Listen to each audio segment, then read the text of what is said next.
Sugimoto, the so-called Immortal, is basically a human tank who refuses to die no matter what the world throws at him. His partner? A Sirpa, the ultimate survivalist, always keep in check. Together they're stuck looking for a massive hidden gold stash. The only map? Tattoos on a bunch of seriously unhinged, escaped convicts. As if that wasn't enough, a military unit and a gang of samurai are also in on the chase. The story kicks off in the chaos of 1904 during the Russo-Japanese War. Picture this: cannonballs flying, trenches shaking, and our boy Saiichi Sugimoto casually munching on an ant like it's a sour candy. That's the kind of man he is, completely unfazed by death and explosions. When the commander yells, "Charge!" Sugimoto doesn't just run uphill into gunfire. He takes a bullet to the neck, shrugs it off like it's a mosquito bite, and keeps going. He jumps into the Russian trenches, bayonet blazing, mowing down soldiers like a one-man wrecking crew. By the end of it, the battlefield whispers his new nickname, Sugimoto, the Immortal. Fast forward a few years, and Sugimoto is no longer fighting soldiers. He's panning for gold in the freezing rivers of Hokkaido, looking like a broke prospector straight out of a western. An old drunk stumbles over, recognizes him, and starts poking at his past. "So you're the famous Immortal Sugimoto, huh? How come you're not rich or decorated?" Sugimoto admits he almost killed a commanding officer once, so yeah, medals weren't exactly in the cards. What he needs now is cash. Big cash. Luckily, the drunk old man's got a story that sounds like it came straight out of a treasure hunter's fever dream. Apparently, the Ainu once hoarded a massive stash of gold, 75 kilos worth, to fight back against Japanese oppression. But some snake of a man stole it, slaughtered the Ainu who gathered it, and hid the treasure somewhere in Hokkaido before getting tossed into Abashiri prison. And here's where it gets wild. Unable to write letters, the thief tattooed pieces of the treasure map onto the bodies of death row inmates. Collect all the tattoos, and you've got the key to the gold. The catch? You'd have to track down every single escaped prisoner because they broke out and vanished. Sugimoto laughs it off at first, but when the drunk passes out and then wakes up trying to steal his rifle, Sugimoto clocks him and starts to suspect maybe the story's not so crazy after all. That suspicion turns into certainty when he finds the drunk dead in the snow, half-eaten by a bear. Sugimoto notices tattoos all over his torso, just like in the legend. Then, things escalate fast. Bear tracks, a charging mama bear, and Sugimoto nearly becoming dinner. Just when it looks like game over, an arrow slices through the air. Enter a Sirpa, a sharp-eyed Ainu girl who's way too calm about fighting bears. She explains the arrow's poisoned, carves the bear like a pro, and quickly points out something's fishy. Hibernating bears don't usually eat people, which means there's a nastier bear still roaming around. This isn't just any bear, it's a matakarip, basically a murder bear with no chill. A Sirpa warns him, "Take the corpse, and the bear will hunt you down." Sugimoto, stubborn as ever, insists on holding on to it. When he shows her the tattoo, a Sirpa's expression changes. This isn't just some tall tale. The Ainu gold is real, and one of the victims of the theft? Her own father. Now it's personal. Night falls,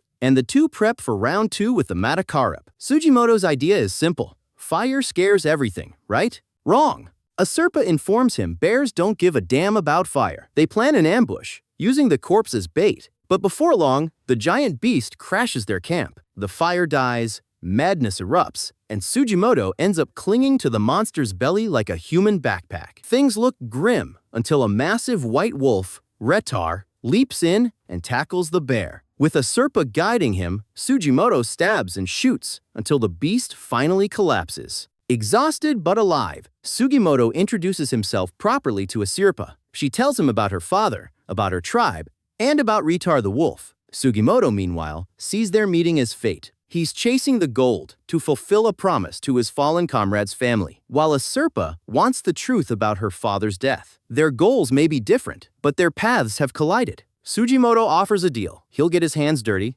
she'll lend her wisdom, and together, they'll find the hidden Ainu treasure. Sugimoto and a Sirpa's gold-chasing adventure takes a new turn when they hit Otaru, one of the big towns in Hokkaido. Before that, though, a Sirpa sets up squirrel traps like a true survival pro, hoping to catch some dinner later. Sugimoto, meanwhile, is putting the pieces together. If those tattooed escapees don't want to stand out, they're probably hiding in bigger towns. Smart thinking, but easier said than done. First stop, a public bath. Sugimoto casually asks a guy in the tub if he's seen anyone with tattoos made of straight lines. Super subtle, right? The man hasn't, But once Sugimoto leaves, he realizes the scarred guy was a soldier and even thanks him for his service. Sugimoto brushes it off and moves on. Asurpa's also doing her part, asking around, but all she gets is trouble. A shady shop owner threatens to sell her, but Asurpa decks him in the eye like the queen she is. Sugimoto shows up, throws his own punch, and demands answers. The creep admits someone else already asked the same tattoo question.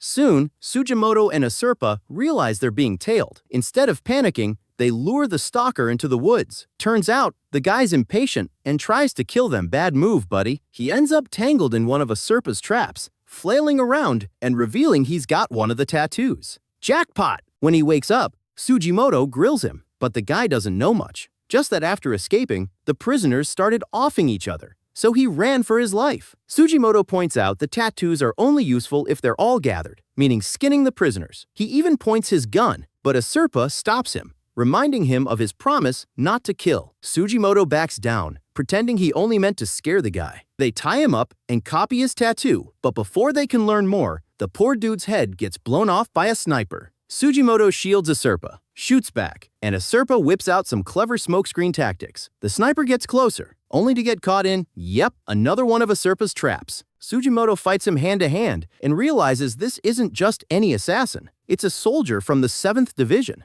Sugimoto nearly finishes him off, but Asurpa stops him again. Distracted, Sugimoto gets temporarily blinded by the soldier, who escapes, only to take a tumble off a cliff into the river. Sugimoto shrugs it off, telling Asurpa he's not a killer, but he won't hesitate if his life's on the line. Later, to lighten the mood and fill their bellies, they catch some squirrels. Asurpa whips up a traditional Ainu dish, sit-a-tap, proving once again she's the MVP of survival. The next day, yet another trap catches someone, but this time, it's no ordinary prisoner. It's the escape king, Yoshitake Shiraishi, a legend famous for slipping out of any prison. At first, Sugimoto ties him up, and Asurpa starts copying his tattoo. But while Sugimoto's distracted chasing a rabbit, Shiraishi busts out using a hidden blade he kept in his mouth. He makes a run for it, and Sugimoto charges after him. Unfortunately, bad weather sends them both tumbling off a cliff into an icy river. Freezing, they scramble to start a fire. Sugimoto's out of gunpowder, so he searches the river. Shiraishi refuses to help until Sugimoto promises not to kill him. Once he agrees, Shiraishi casually spits out a bullet. He keeps one in his stomach, just in case he needs to break a lock. Yeah,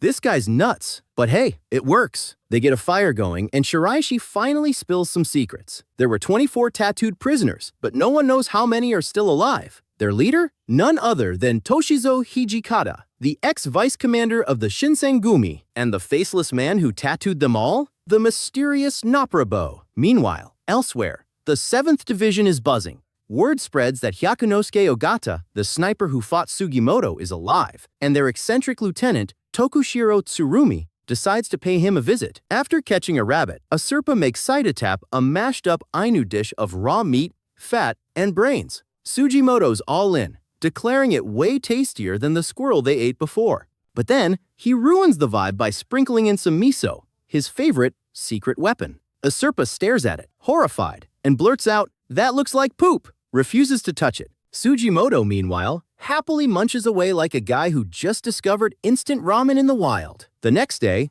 the pair go scouting for more food, but instead of dinner, Asurpa spots a bear den. She tells Sugimoto to crawl inside and whack the bear, assuring him there's an Ainu, saying, "A bear won't kill you in its own lair." Sugimoto's face screams, "Are you kidding me?" But before he can argue, something glimmers from the mountain. He realizes, oh great, binoculars. Soldiers. And not just any soldiers, the 7th Division. 4 of them immediately give chase. Sugimoto makes the call. Split up. He hands Asurpa the copied tattoos and tells her to play dumb if caught. Just say you don't know anything, and if it gets bad, give them up. He bolts one way, Asurpa another. One soldier, Tanigaki, tracks Asurpa. The guy thinks he's slick, following her footprints, until he realizes she's been walking backwards like a trickster. He finds her perched up a tree and demands she come down. She pretends not to speak Japanese, leaving the tattoos on a branch. But then, plot twist, a squirrel knocks them down. Tanigaki's jaw drops. A kid has these? He raises his gun, telling her to drop the bow. And that's when Ritar, her loyal wolf, lunges in out of nowhere. Tanigaki's about to be wolf chow, but a Sherpa calls Ritar off. Tanigaki lives well barely. Meanwhile, Sugimoto is busy dealing with the other 3 soldiers. Their leader, Tamai, asks why he's running, and Sugimoto tries the "I'm just hunting deer with an Ainu buddy" excuse. Doesn't work. One soldier, Noma, recognizes him Immortal Sugimoto, the guy Ogata muttered about before passing out. Busted. They open fire, and Sugimoto dives into the bear den a Sherpa pointed out earlier. The soldiers shoot into the cave, which of course pisses off the resident bear. It bursts out like a furry wrecking ball. Tamai gets his face shredded, accidentally shoots Okada, killing him. Noma tries stabbing the beast, but gets ripped apart anyway. Tamai, with his last breaths, unloads his gun into the bear before dying too. By the end, it's a massacre. Sugimoto crawls out of the cave holding a bear cub, the only survivor of that carnage. When Sugimoto reunites with a Sherpa, she spots Tanigaki lying there with a broken leg. She fibs, telling Sugimoto he's dead so they can move on. But then she notices Sugimoto smuggling the bear cub under his clothes. At first, he insists he'll take care of it, then caves under a Sherpa's grilling and hands it over. She explains the Ainu don't eat cubs. They raise them until a grand ceremony sends their spirit to the gods. She takes him to her kotan, where Sugimoto meets her grandma, Huchi, and the lively little Osoma. Sugimoto gets a crash course in Ainu traditions, and even learns about the Big Bear farewell party, the Ayomante. Elsewhere, things get bloody in a different way. Tanigaki nurses his busted leg, vowing to hunt Ritar someday because his Matagi instincts are calling. Tsurumi, the ever-creepy lieutenant, is confronted by Captain Wada for losing 4 men. Instead of apologizing, Tsurumi straight up bites Wada's finger off, blaming his war brain injury. Wada demands Tsukishima shoot him, but Tsukishima flips the script and shoots Wada instead. Savage. Meanwhile, Hijikata pops up again, recruiting another tattooed prisoner, Ushiyama, and pitching a less murdery way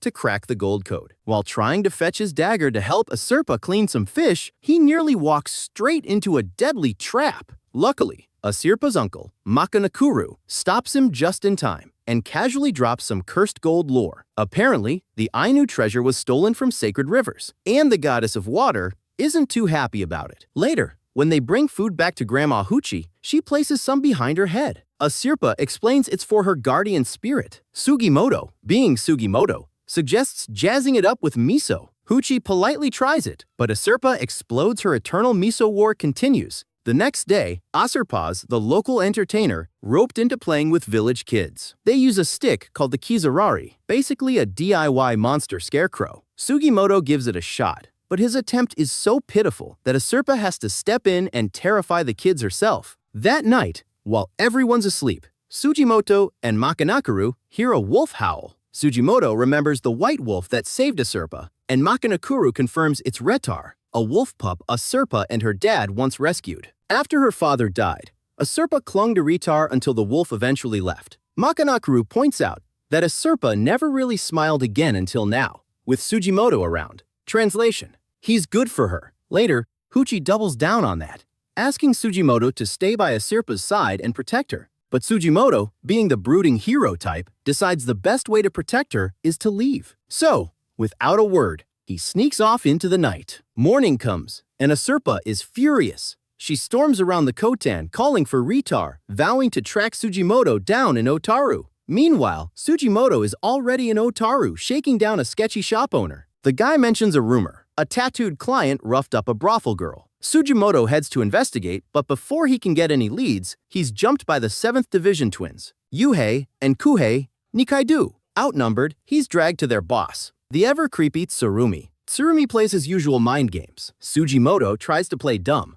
but Tsurumi doesn't buy it. He reveals that one of his soldiers, barely alive, once managed to write just one word before dying, Immortal. And now, here's Sugimoto, standing right in front of him. Tsurumi, with his half-blown-off brain, even jokes about his own insanity before shoving a dango stick into Sugimoto's mouth, because why not dessert? He then drops the bomb. He's planning a full-on military coup, and the Ainu gold is his ticket to buying American weapons. Oh, and he wants Sugimoto to join him. Meanwhile, a Sherpa and Retar finally reach Otaru, following Sugimoto's sock scent. Instead of finding him, Ritar leads them to Yoshitake Shiraishi, the slippery Escape King. Turns out, he and Sugimoto accidentally swapped socks after falling into icy water. Shiraishi, Ever the Troll teases Asurpa that Sugimoto ditched her. He also mentions a rumor about a scarred man being taken to the 7th Division hideout. Asurpa pulls a poisoned arrow on him and forces him to guide her there. Shiraishi tries to make a run for it but quickly gets tackled by Ratar. No escaping the wolf. Back at headquarters, the Hokkaido twins decide to test Sugimoto's immortality with some torture. Sugimoto, unfazed, asks which of them punched him earlier. When they answer,